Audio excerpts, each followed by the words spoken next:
On the True Myth podcast, I talk to experts, artists, and friends about the stories we humans tell, how we tell them, and where God might be peeking in to show us something deeper.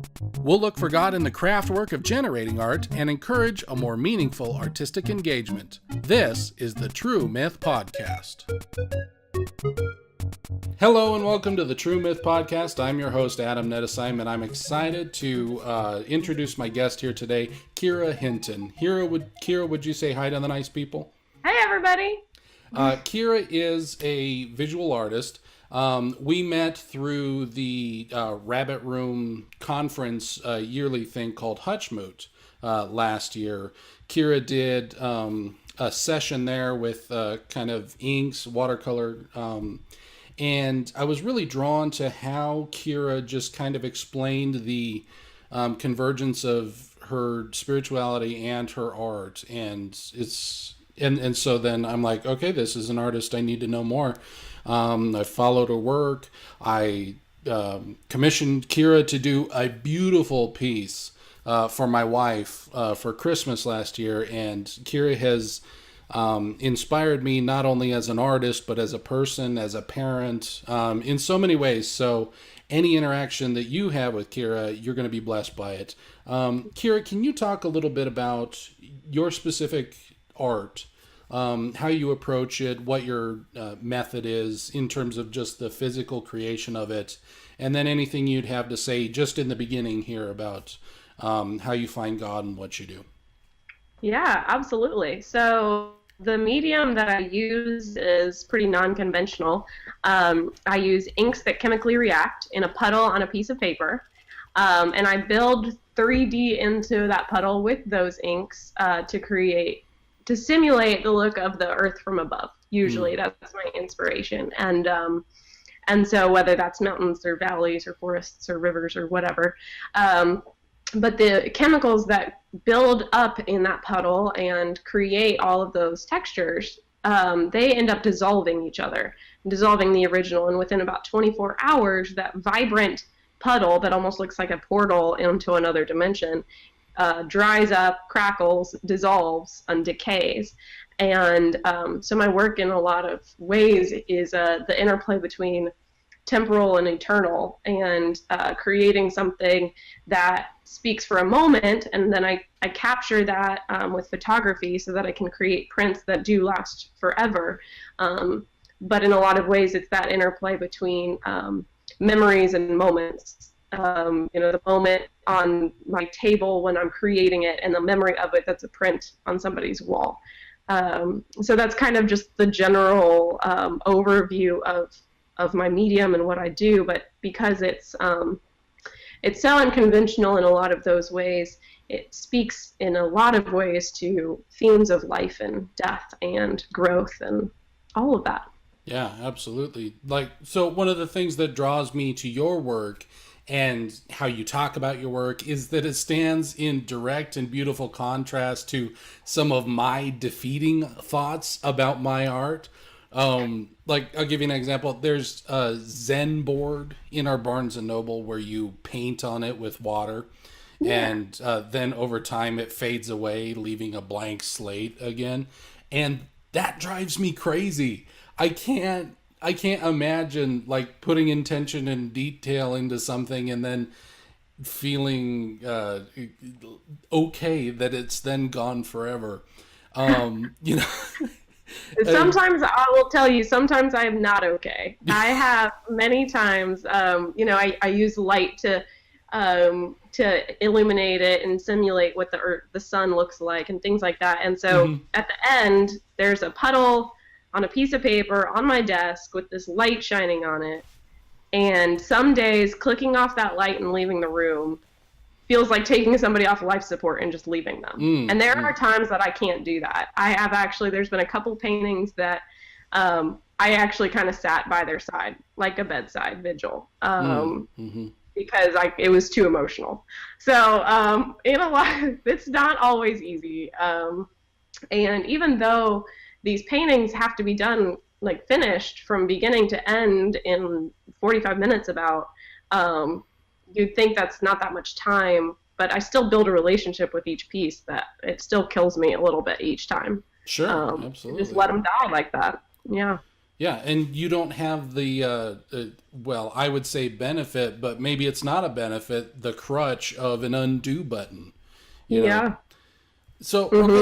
okay, but you're absolutely right. This comes into play with our attitudes about life. Sometimes we think that, oh, because this is temporary, it's not worth it, or to engage with the beauty, with the pain on the other side of it, the known pain that's coming, that ruins the beauty, or it makes it not something we want to enter into. How do you work through that through your art? Wow. That's actually some wording that I haven't really thought about before, and it's putting into perspective for me a lot actually right now, because concepts of continuing to live in the moment, in the beauty, despite the death that is to come, despite the end that always happens, is actually a theme that I've always struggled with in life. And Mm-hmm. right after college, in fact, I spent for a very long time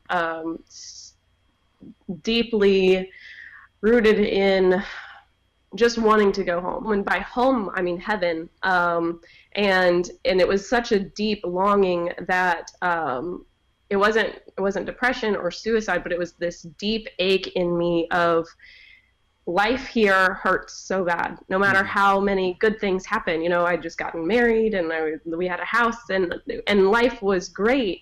But this longing for distant shores was so deep in me that it was really hard for me to be present in the life that I had. And in fact, now I'm realizing that it's just kind of been a slow process coming out of that um, into this rest and trust that the life that he's given me is beautiful and he's given it to me for this time, even if something tragic happens later today.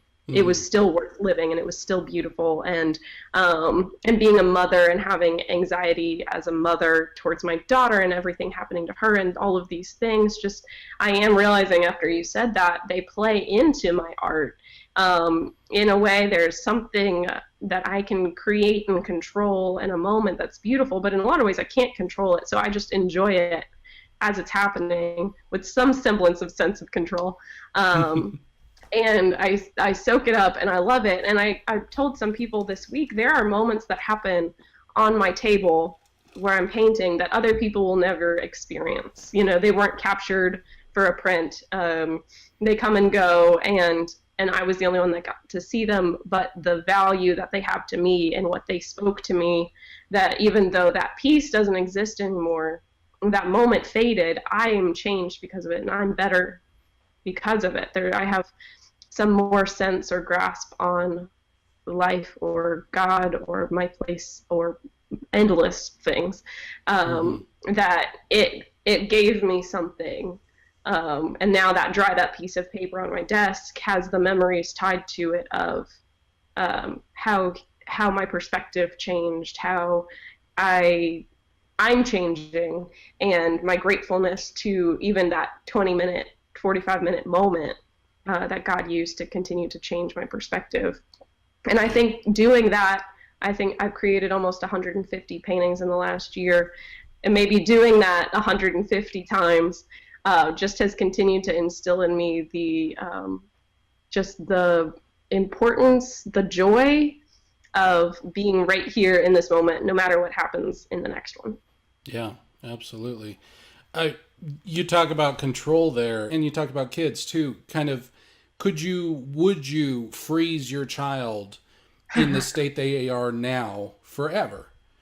And I Right? suppose there's some days that we might. And on the other hand, I think we intrinsically know that that's a very unhealthy thing to do. You Hmm. know, when somebody is grown but they are kind of frozen in their maturity, we understand that that's a tragic thing.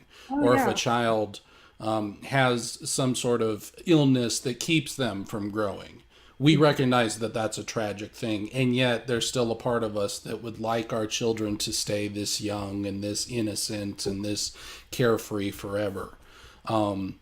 So what I love about your art is it brings these thoughts out of what is temporary but still worthy of being recognized as beautiful and important, but still embracing that it doesn't last forever, or at least the physical doesn't last forever. But like you said, working with the piece has changed you in something that we would probably suggest is an eternal change. Yeah. Your soul is enriched for it. What you talked about, kind of control, and one of the reasons that I have not liked watercolor in the past is I can't figure out how to control it. My watercolors always are messy, and they run everywhere, and they don't look vibrant like I want them to, or they don't have the clean lines that I want them to, things like that. So let's controlling the chaos, but also embracing that you're not going to be able to control it. How do you engage with that with your watercolor? Teach me, Kyra. Try to convince me to pick up my watercolors again. Yeah. Well, it's funny to high schoolers for the last year. And the way I kind of introduced the topic was I was like, watercolors is not something you can control, and I'm not going to introduce you guys to this as a means for you to create control in your life. I'm introducing you to an old friend of mine who I've had to learn what they like and what they don't like, how to walk with them, how to have a relationship with them, and I'm going to introduce you to them and refer to my relationship that I have with this old friend. But you're also going to start creating a relationship with that friend, and you're going to have to learn how you two work together and how you two communicate, and that for each person coming to watercolor, you can't look at it as an object. You almost have to look at it as a person who has their own personality and their own spunk, and they won't be controlled, and they want to have a role, like a collaborative role with you. So anytime I've come to fluid mediums in any way, it's like, okay, watercolor, what are we going to make today? Okay, ink, how are we going to do this today? Like, what are we going to create together? Because if I'm thinking that I can tell it what to do, it's going to blow up in my face. So maybe chaos isn't the right metaphor here. As you were talking, to me, it almost sounds like a relationship with God. Mm-hmm. Just, you were talking about there's this thing that you're invited to engage with, to create beauty with. He is good, but he is not safe. You can't control him. Yeah. And try as you might, the more you try, the more you're going to find that you can't. Mm-hmm. And so the better thing is to play and to embrace. And you have been invited to participate. You have been invited to name the animals, so to speak. But you've not been invited to change physics or, Right. You've been given things to participate in and things to not participate in, things that will be out of your control, things that have a higher intention. Yeah, even in my painting, bringing that back down to the table, physical laws, like you're saying, still play a huge effect. Gravity is one of my worst enemies in creating the art. If my table is not perfectly level, and on a time lapse, you can watch everything's kind of draining. And in fact, this week I posted it for everybody to see. I talk about building in a puddle, and usually I keep the water tension in that puddle really well. I've learned the science of that enough that I can build 5 millimeter thick puddles on a piece of paper. And this week I broke a puddle, and it literally drained the entire artwork I had just made, drained off the page and all the way down my glass board that I'm working on. I mean, almost to the floor. There is a giant puddle, stain puddle, on my board, and that I just had to watch it. There was nothing I could do to stop it. Once the surface tension broke, gravity just sucked the whole artwork right off the page. And so kind of in that, there's this continual working with, okay, here are the boundaries that physical science law gives me. I can't push it past this, and I can make everything. As I've learned how to work alongside those laws, they actually help if I know the way a paper is cut versus torn goes this way, that actually helps me work and use gravity in my, and like all these things. I learned how to work with the natural law. But yeah, there's no I can't rule over it. I work alongside it. And that kind of thing. And that in a lot of ways, my art feels like co-creation with the creator, that he's created, most of my work is inspired by things he's created. It's inspired by the earth from above. It's inspired by all of these things. So he's already made it, and he's done a bang out job. It's perfect. It's already good. And for a while I was like, then why do I paint? I did photography for 10 years. That's just actually just capturing what he did, so why put my own spin on it by painting it? What does that, is that good or is that bad? For many religions, the idea of drawing a person or a thing that was created is actually an act of defiance against a creator. You don't draw or paint people or animals. That's that. So kind of in that, am I adding anything to the created world by painting mimicking what God already made? Is that good or is that bad? And so you referenced something that I shared at the ink session that I did at Hutchmoot, about when I was studying God and man's first interactions in the garden were to, God gave Adam the task of naming something, and that kind of equated to somebody naming one of my pieces. Like if I created a piece and I let someone else come along and name it, that would be very hard, because the name comes to me through the creation of the piece. I have a relationship with that piece, and the name usually comes out of that. So for somebody who doesn't really know it, maybe to walk along and be like, oh, that's going to be a zebra. Like I would, as an artist, I would take offense at that.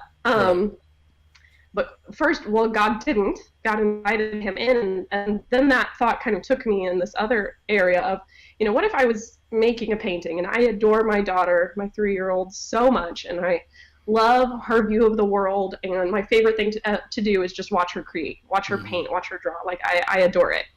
And what if I had just finished a painting, and I handed her a Sharpie, and I let her come over and write her name, write the piece's name all along the bottom, just in black Sharpie, just scrawl it along. But because I adore her and I adore her creative spirit so much, that piece that I'd made, which was finished and good, now because her hands have touched it, is very good. Now it's even better, because not only is it my original creation of that painting, but it's the creation of my child, who I helped create, in her view of the world added to it. It's like magnified. It's even more incredible. And it kind of hit me that in a lot of ways that's what happens when we create art. God already made that wave, and it's gorgeous and it's good, but he made me, and he loves my view of the world. And when my view of the world that he made layers over his world that he made, to him it's even better. It's magnified. And that incredible, as an artist, I can only barely glimpse the depth of love that means. But as an artist, as a parent, I think we get a slight taste of we can almost understand what that's like. And we can taste it just enough to realize it's way bigger than we can understand. And he loves us way more than we ever could love. And so in all of those things kind of filtered in to answer that question in me of it's a good thing that I create. And these things are very good because I get to do it with him. And this kind of, I almost get to share in his joy of the first time he made it. The first time I can imagine, for me, when I make something in a puddle and it's good, I kind of geek out. I scream a little bit, and I might dance, and I'm like, this is awesome. And I think he chuckles a little bit, but at the same way, I think he kind of did that too. When he was like, oh, this is good. Was it the same feeling, And so kind of getting to share in that joy with him, I get to taste a little bit of what it was like when he created things. And at the same way, that plays back into that idea of decay, because he created all of those good things, and he knew very well what would happen. What would happen to the garden, what would happen to man, what would happen to creation in general. And he still did it. and he still called them good, and he still loved them, and he still loves us. And for me, as I create these things that are good and I love them and I dance with joy at their creation, I also have to like let decay happen to Right. them. Um, you know, and again, that just gives me a slight taste of what it's like for him. Right. Absolutely. Um, so we talked about Hutchmoot. Jennifer Trafton gave a Hutchmoot talk a couple of years ago, and I listened to the podcast. She said something in it that I think kind of echoes what you're saying here. She said, creativity gives us practice in loving the unlovable and trusting that it can be redeemed. And if that's the case, then creativity stands against the force of entropy in a fallen universe. Because around us, everything is falling apart. But we also know that everything is going to be put back together again. God is making all things new. And every time in your little sphere, every time you bring order to brokenness, you're pointing to and participating in God's creative redemption of the world. So isn't that worth practicing as often as we can? Absolutely. I had an experience a little while ago where I had a little pocket sketchbook. It was how I was going to kind of get myself redisciplined into sketching again and write down my little ideas that just kind of float into nothing. And so I had it. I would write conference notes in it. I would do little sketches for projects and just for fun. And then my daughter grabbed it and scampered away with it. She started doodling in it. And at first, I wanted to stop her. I wanted to be like, no, this is Daddy's important thing. And I just saw her joy in being able to scribble in it. And then she crawled up on my lap and, I let her doodle a little bit, very careful to make sure she only doodled on certain pages and not my important other pages. And then she would draw across one of my pictures and I'd be like, but then it really meant much more. And the sketchbook is much more precious to me now because it has her scribbles in it. Those scribbles are going to be much more dear to me in 30 years, probably, than the notes from the conference or the little thumbnail I did on a project I never completed.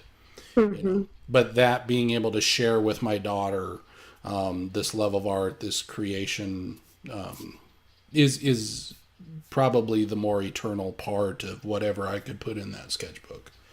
Absolutely. But it's hard to kind of train us out of that mindset, So, Oh, yeah. Artists are not always great at the relational side of art. I've done my masterpiece, and if you don't perceive it in the way that I intended in the creation of it, you're wrong. And like you said, somebody else naming your piece. It would be great if you named it what I wanted you to name it. Sure, fine. But if you name it something that, like you pulled something out of it that I never intended you to pull out of it, then we've got a problem. Right. Yeah. And there's a lot in art that, in writing, in visual arts, in all of that we pour ourselves into our work so much. And I think in a lot of ways, like what you're saying, we want people to see what we want them to see because our heart is in there, and there's this vulnerability with that, that it can sting a little bit and it can be, hard to take criticism or even just take praise if it's not what you intended it to be. Oh, absolutely. I'm so fascinated by artists whose work is taken up by people who have a completely different spin on it. Like they pull a message out of it that the artist did not intend at all, or it's the opposite of what it intends. Like I've heard that the White Wedding Song by Billy Idol is not exactly like a pro happy wedding song, but it's played in all these weddings. Or Born in the USA by Springsteen is you listen to the verses and it's about actually how things can be kind of hard for certain people in the USA, but it's always played on the 4th of July at this as this rock anthem. Yeah, Born in the USA, when your art is taken and used in a way that you didn't intend to bolster something that you didn't intend. I'm always fascinated how artists deal with that. Do you jump out and say, no, that's not what I meant? Or do you accept that sometimes your art is speaking to something that you had no feelers for, but maybe God brought into it, or maybe you're just touching something in humanity that was subtle in you that you didn't notice and bled its weight on the canvas? I don't know. Yeah, and I think in a lot of ways it's trusting that our art is bigger than ourselves. It can encompass a lot more than we can. And it can say a lot more than we could have even meant it to. And I think a lot of times with art, especially since I kind of intentionally dabble in abstract art for that reason, because I want something that it's easy for people to come away with different ideas about it. So there's a couple camps in those who, in my collectors, who for certain pieces of art, some see our physical world here, the earth, others see space. And they're pretty distinctly split on who sees space and who sees earth, and they don't really coincide with each other. And it's funny to me, and I'm honestly, I kind of just watch it and I love it, and thankfully it's not causing fights or anything like that. It's just fun when they see totally different things, and that, one says oh, I see a galaxy and I see blah, blah, blah, and one sees oh, I see a river and a glacier and whatever. And now those two opposing views have to challenge each other of can a galaxy exist in a glacier? Can they exist together at the same time? Can it be both? And for me, having to trust that my art is big enough to be both, to be what I see it to be and what somebody else sees, what I intended it to be, and then what the inks and the natural forces of nature and God made it into. And just trusting that, in a way, if you have the right perspective of it, I think it's a huge blessing that our art can be bigger than us, that we can paint something we didn't mean to paint, that we can say something we didn't want to say, because even if it is about me, even if it reveals something about myself I didn't know, what an incredible blessing to create something that reflects back on me and changes me, that I didn't plan. I didn't create it that way. I love that attitude, because that's so not how I feel about it sometimes. If you don't get the message that I wanted you to get from my piece, I feel like I've failed. I feel like it's because I wasn't good enough, or I didn't compose it right, or whatever. And that's one of the reasons why I'm drawn to digital art, because I can control so much of it. I don't have the running paint issue. I have an undo button. When I erase something off of my Photoshop file, you never know it was there. But when your daughter runs in and bumps your arm and you put a big yellow swash through your painting, you've got to now deal with that. You've got to either embrace it and work with it, or start over, or whatever, but you've got to deal with it in a way that, as a digital artist, I don't have to deal with. And I think your art is more honest in that regard. I don't have to deal with physics. I don't have to deal with a lot of the things that God made to teach us things, to teach us things about ourselves, to teach us things about the world around us. And so I think if, and the control that I can exert over digital stuff, even though there's plenty that I can't control in terms of my own ability, people aren't going to walk away from a digital piece like they're going to walk away from a piece created traditionally, because of all those things that we talked about, the things that you can't control, the things that you're going to see that somebody else isn't going to see. A Van Gogh is going to affect people very differently than a computer generated image from a film or something. You're going to see things about yourself revealed in the sculpted physical world that pixels can't replicate. Yeah. So it's almost like I kind of feel like we've got like a yin and yang thing going on here, but I want people to be more like you, Kyra. So. Well, and I'll challenge that, because that's something that, I think in a lot of ways, what we can do best in the world is to find the way that's best for you to create. And I think everybody who's made in the image of the creator has some kind of creativity. And, we talk about this often. For my husband, that's, it is actually like computer design. It's all of these kind of intangible things, or very tangible, like here's how to put a computer hard drive together, or sure. program something. But when he's making something that he's excited about, I still see a glint of the creator in him, and there's this, I get it, and I still challenge myself, because it feels like I'm making something that is very real and very honest, like you said, but then I photograph it and then I create it into a print.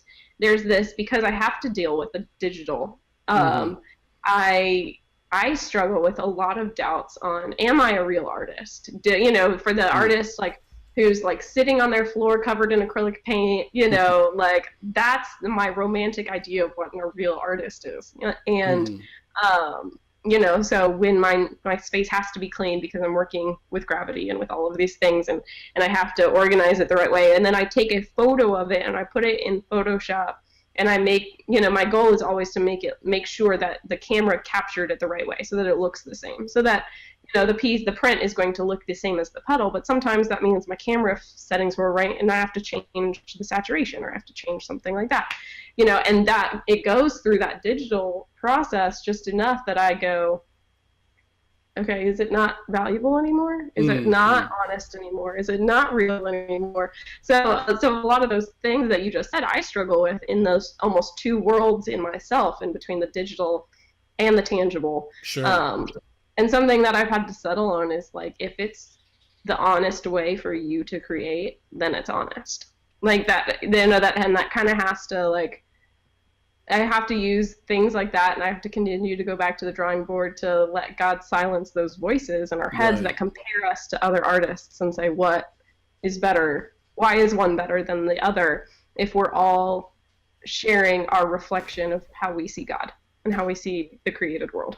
No, that's a good point. I mean, God created electrons too. He is in the digital world too. Did you ever see the Woody Allen movie? What is it? Midnight in Paris. Oh, no, I haven't. Okay, well, I don't want to spoil anything, but it's a guy who's wandering Paris at midnight, dreaming of Paris of the past, and then he actually travels back to Paris of the past. And, this is my time, these are my people, yada yada. And there's somebody there in the past who is longing for Paris of her past. Oh, that's when Paris was really Paris. Those are my people. Those are my artists. And, so yeah, I guess maybe it's just a natural thing that we all, wherever we're at, we wish we were like the people that we consider the real artists to be. Van Gogh sold one painting in his life to the friend of a sister, or to the sister of a friend. And, he wanted to be, a successful artist, and he wanted to be like the people he admired, and yet he's Van Gogh, Yeah. So yeah, you're probably right. And it's just, I appreciate that somebody like you that I consider a real artist has some of those similar thoughts as well. So maybe that's more of a human thing than it is a failure in my own thing. There's a quote by Thomas Merton that I like. There can be an intense egoism in following everyone else. People are in a hurry to magnify themselves by imitating what is popular, and too lazy to think of anything better. Hurry ruins saints as well as artists. They want quick success and they are in such a hurry to get it that they cannot take time to be true to themselves. And when the madness is upon them, they argue that their very haste is a species of integrity. Wow. So the slowness that I see in your work, and I know you're working fast, but the dedication and the deliberateness that you have to do when you're working in the physical realm, I really admire.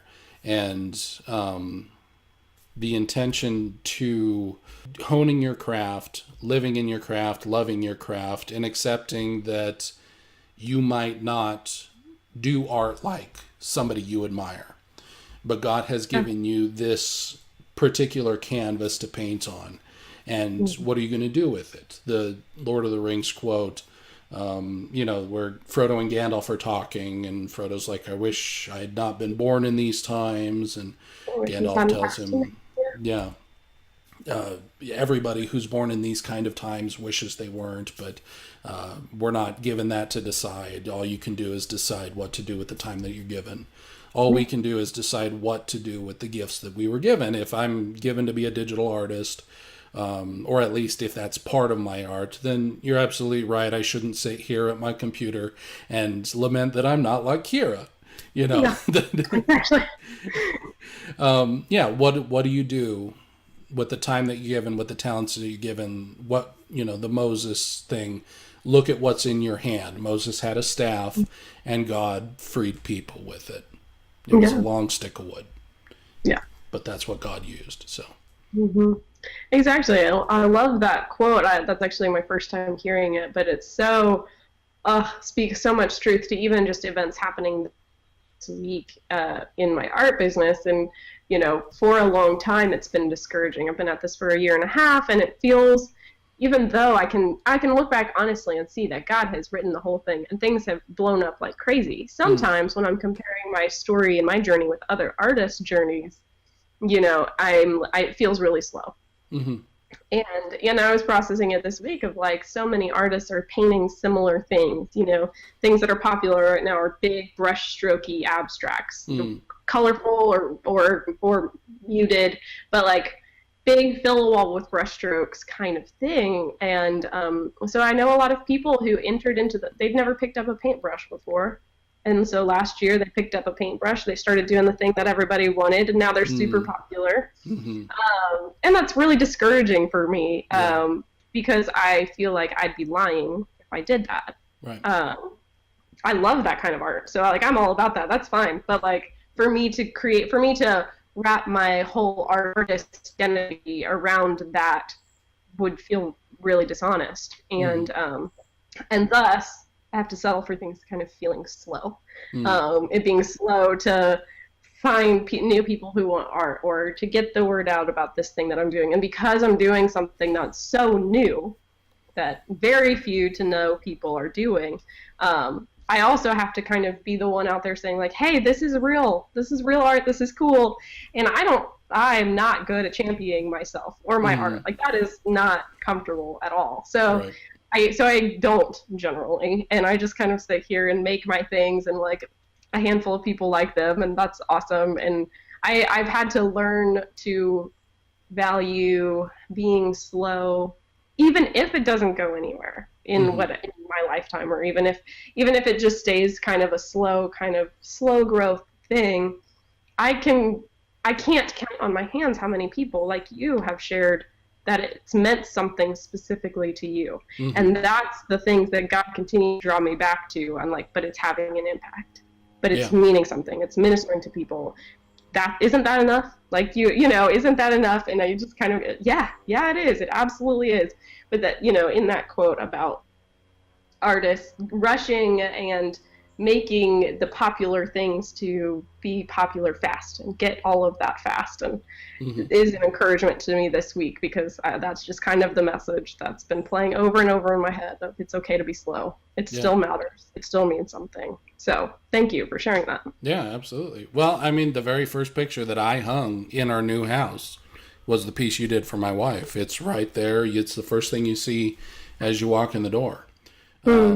I mean, I think there's a part of every artist that would say, okay, if if we could sit there with the two choices, with the red and the blue pill from the Matrix, and choose the life of an artist that is very broad but very shallow, our art is hanging in 1,000 hotel lobbies, but nobody looks at it. Nobody engages with it. It's popular and it's flashy and it makes people feel good. It's vanilla ice cream, and everybody likes vanilla ice cream. But it doesn't satisfy anything deeper than that. And then you could do your art, you could cultivate the gifts that you've been given and go deep with it and accept that it's not going to find a giant audience. But the audience it does find, it's going to meet them in a very particular place in their life. And they're going to go deep with it in a way that not everyone else could, if everyone else liked your art. If it was just art that was there to be liked, people wouldn't be going deep with it. But yeah, the art that can pull a small group of people deeper into their relationship with God, with people, with themselves, something that can pass even beyond just the brush strokes and whatever. And, you can count me in the handful of people, as you described it, that is really engaged with and loves your art. That you've pulled me deeper because of the time that I've spent with your art. So I can only speak for myself and my wife, but on behalf of those of us in that handful, thank you, Kyra. Well, thank you. That means a lot. Are you familiar with the story Leaf by Niggle by Tolkien? I'm not, unfortunately. Okay. I would highly recommend reading it. I really think it speaks into that feeling of being an artist, of wanting to get to your grand work, and yet life gets in the way. And the things that we consider life getting in the way of our grander work is actually participating in our work and what that looks like on the other side. It's a really encouraging story. You said something in the Inkmoot session you did at Hutchmoot. When we participate together in art, there's a communal aspect to it. I think you even described it not as communion, but as like communion. As engaging as the body of Christ together, to remember, to make something, to just participate. Can you talk about that a little bit? Yeah, that was such a special time, and it's still one of my favorite moments. In just coming to that time and being like, okay, I'm gonna create around a bunch of people, and God was like, what if you create with a bunch of people? And I was like, oh, okay, what's that mean? And I guess I asked Pete if I could paint sometime somewhere, and then all of a sudden it was like, hey, does anybody want to go? And so I had a very short amount of time to wrap my mind around what was I doing and why, which was a blessing from God. That's usually when the Spirit intervenes for me. So half of the things that I said I have no memory of saying. But what is really sweet about that community time was that was the impression that I had, was like, what if it was like communion? What if we kind of bring in communion? I grew up in many different denominations. My dad grew up Catholic.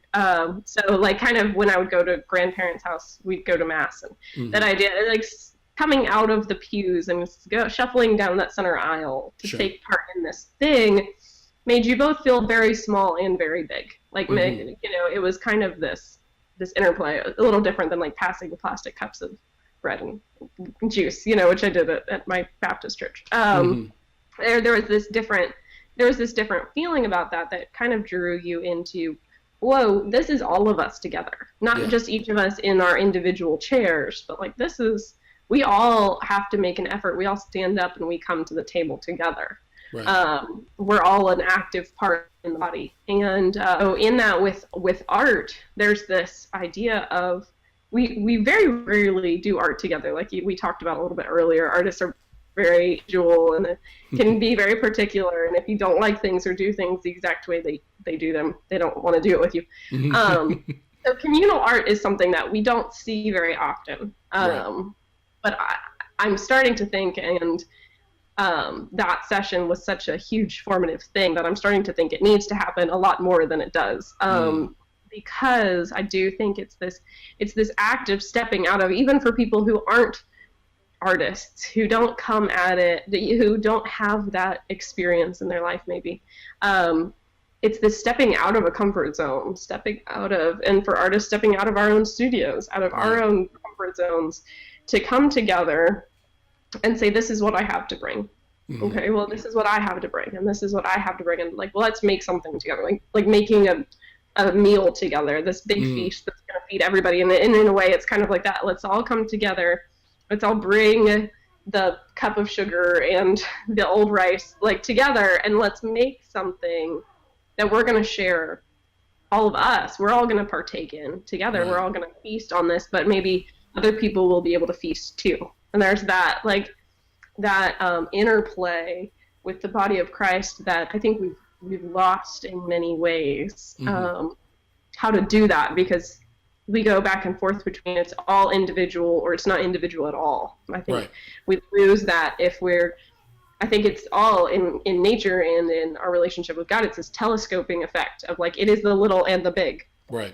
God is near and close and intimate, and He is also ginormous. You know, Right. we are insignificant and tiny, and yet we're extremely significant Right. because He sees significance in us. And this, in the body of Christ, is made up of all these tiny parts, but it's something huge. Right. There's this, you have to keep in perspective this huge, big and little. So when it's coming together to create art, it's bringing all of our little things to make something big that's going to, again, be small, but it's going to feed all of us, like all of that. Right. I have so many Absolutely. thoughts about it, but they are not all ironed out.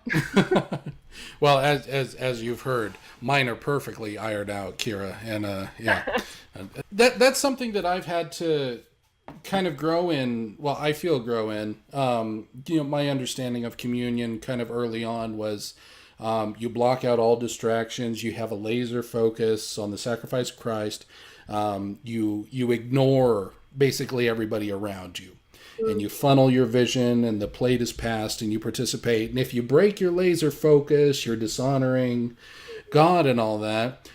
And you know what? That kind of laser focus would be so much easier at home. If they would have written down, on the first day of the week, they met together to hear a sermon, and then they immediately went home, locked themselves in the closet, and took communion. That would be the easier way to do that. But God didn't say that. He puts a bunch of different people together.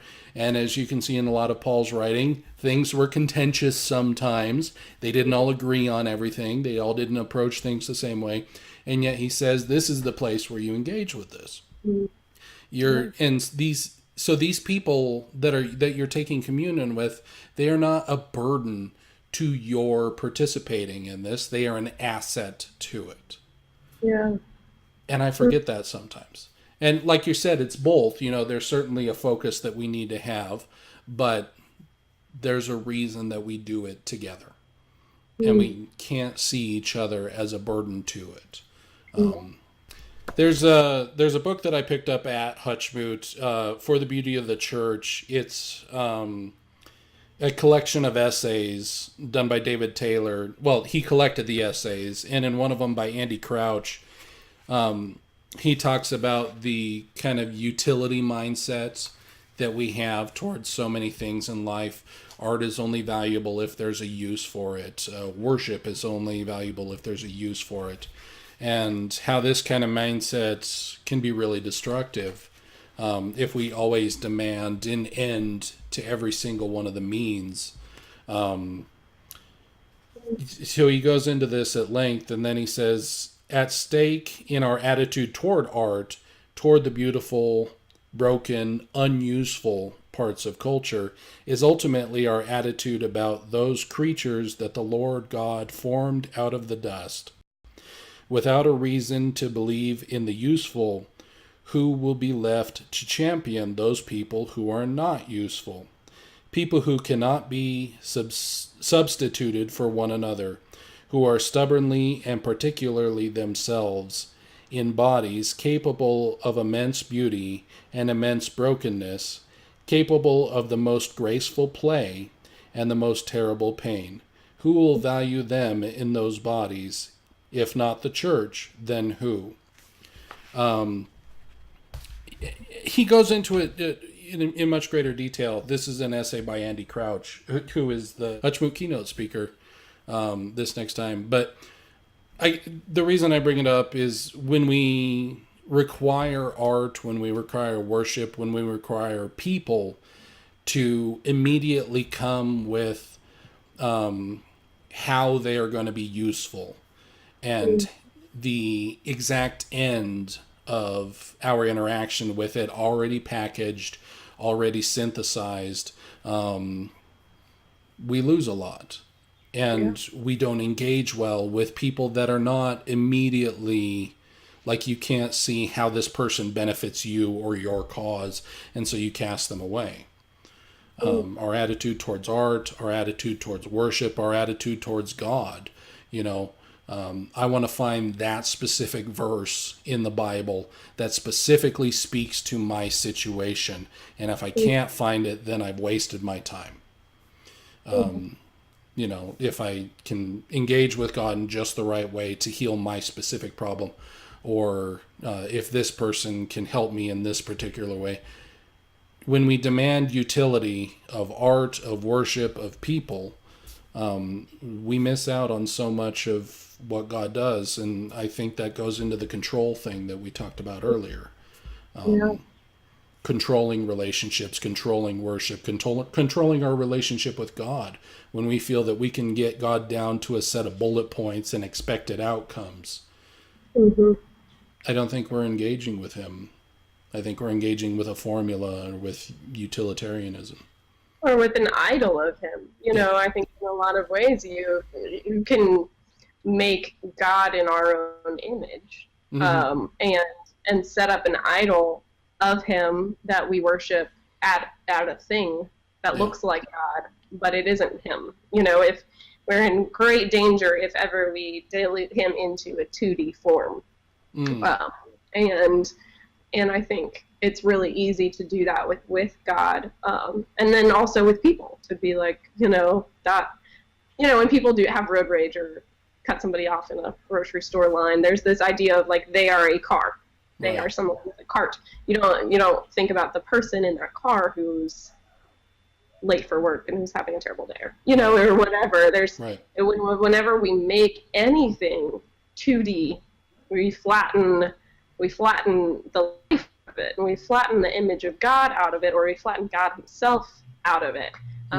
We're in great danger of losing the depth, the appreciation of the depth of life, and also I think our own depth. Like if we lose how 3D God is, and that he is a full being who relates with us, who creates things for us, who, like, there's way more than we can just bullet points, as you said. We start to shift our whole focus towards 2D things, and we lose everything 2D outside of ourselves, and I think that can only make us feel 2D inside as well. We flatten our own emotions, we flatten our own experiences, our own struggles, our own griefs, our own joys, and everything is lived at this flattened level. And that's not how God made it to be. That's not how human experience is supposed to be like. And that's not worship. It's not a lot of things. It's not good at all. Right. Well, and when we think, oh, God's predictable down to these bullet points, what's wrong with me? If the world around me, if God is predictable and formulaic and whatever, why can't I seem to ... There's so much about me that is unpredictable. I can be having a great day one day and a terrible day the next, and nothing discernible has changed between the two.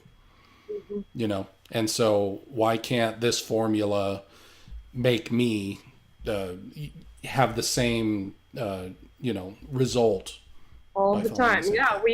We break it down into math, and I think, like, we go, okay, so A plus B equals C, and A plus B should always equal C and only ever equal C. So, if I wake up and I read the Bible and I pray a specific prayer, then I will always have a great day. And I will always love people perfectly. And I will always see God in my life. And it's not that easy and it's not that simple. And when we make things math, when they're actually creative writing or they're actually paintings, you can. And you start to look at the world and God and you're like, why can't I understand him? Why can't I get this? Why can I not be better? Why can I not change? And it's because we're trying to plug art into math equations or, you know, or a beautiful essay into algebra. Right. And they don't. It doesn't work. You know, that's not. Yeah. Well, even math isn't math. Like, I'm not good at math. But we had a discussion in my car where my wife, who is good at math, she was talking about imaginary numbers and how it's a real mathematical thing. And I'm like, that's insane. Math is math. Math is math. You know, it drove me nuts that math, even math, this thing that I can't get, wasn't math. That there were abstract concepts even to math. The Chesterton quote about the poet only seeks to get his head into the heavens. It's the logician that wants to get the heavens into his head, and it's his head that splits. You know, so I love the idea of embracing the world as it is and not trying to control the things that we can't control, but accepting joyfully the things that we have been given to participate in. And that's a theme that I see in your work. That's a theme that I love seeing in your work. And just kind of while we wrap up here, Kyra, there's probably somebody that you've either connected with outside of, you know, through your booths or in church or whatever, or somebody who's listening here who says, Kyra, I want to do what you do. I want to take my relationship with God. I want to take the talents that he's given me and I want to participate. What would you say to that person? How would you encourage them to get started? Oh, man.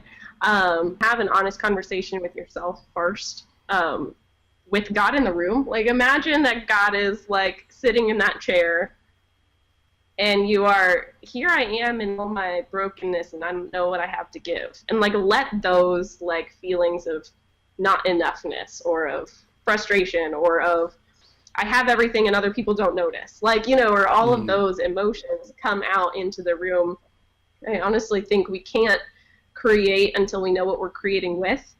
Sometimes we're creating with angst, or we're creating with frustration, or we're creating with hope or peace, or we're creating with a lot of different things. And I would say the first thing is just let it out in that conversation so that you know where your heart is at and you know that he knows. And then rest in the fact that that's okay. And that art is a constant creation of new things. And so that feeling of angst and frustration and discouragement through art can be made into something else. And there's another layer, and it can be grown and it can be built. And I think it's constantly the being at peace with who you are now and why you are that way, and also trusting and looking forward to the day when you'll be different. And that constant that it's okay for today, and it's okay. It's okay for today just because it is, just because you're loved. Yeah. Period. And then also that hope that one day it's going to be better. The last thing you said there reminded me of Mr. Rogers, and, you know, just the intention that he put in his show. So much other children's entertainment was trying to be flashy and keep kids' attention and so forth. And he spoke very calmly, sometimes very quietly. He had weird puppets that as adults kind of look a little strange, but, you know, I mean, he was simple, he was slow. And he felt that if he could get kids to get to a place where they could be comfortable being quiet, that's when the voice of God would be the most clearest to them. So he never said the word God in his show in his American show that I'm aware of.